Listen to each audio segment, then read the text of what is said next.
Is God knowable? Brother Lawrence in the 17th century said, "Let all our employment be to know God." That's a lot. The more one knows him, the more one desires to know him. And actually, Paul says in Philippians 3:10, he says, "I want to know Christ," which he's speaking in the present tense in prison. And he's already met Jesus. So he's already had a salvation moment. He's already had the moment where Jesus appears to him. He turns his life around and begins that relationship with God. But he's talking in a prison cell saying, "I want to know God." It's a present tense resolution. The answer is yes, God is knowable. Which leads to the next question. If God is knowable, how do I know him?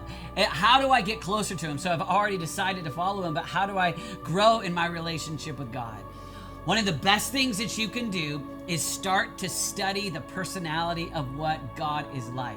So when we read in the Old Testament, we read stories of how God interacts with people, how he interacts with Abraham, how he interacts with Moses, how he interacts with Job, how he interacts in the New Testament, Jesus with disciples, how he has conversations with them, or his love and affection for people that are hurting, from the lepers to the woman that was being stoned for adultery, to Judas, who is betraying him, to the criminal on the cross, to looking down and having compassion for his mother on the cross. There's so many different relationships where we see what Jesus is like. When you want to know what God is like, look at Jesus in the New Testament. Read his conversations of how God interacts with his people in the Old Testament, and you'll start to understand the personality of God. And the personality of God helps you to know what he's like. And when you know what he's like, it helps you know God. You spend time with him, and then you study what he's like. And you'll start to slowly, over time, know God. And that knowing God, like Brother Lawrence said, will cause you to have a greater desire to know God. The hungry get more hungry. The thirsty get even more thirsty. I think it's easy for us to have knowledge about God even without intimate relationship with God, especially in the culture that we live in where we have so much information right in front of us. Have you ever had somebody that you knew who they were and you had information about them, but you didn't have a relationship with them, you didn't know them, and they didn't know you? I think that's common for us even as Christ followers. I think it's easy for us to have information in the scriptures, movies, songs, so many resources, but we're not actually intimate friends with God. Years ago, when Renata and I had little children, we went on vacation to Florida, and we flew into Miami. And so we had little kids with us in strollers, and the day before, the Oklahoma Sooners had played in a college football bowl, national championship actually, and lost the night before. And I'm a huge Sooner fan, and I've watched a lot of Sooner football. And as we're in the airport, I see off in the distance, crimson and cream, I see my team.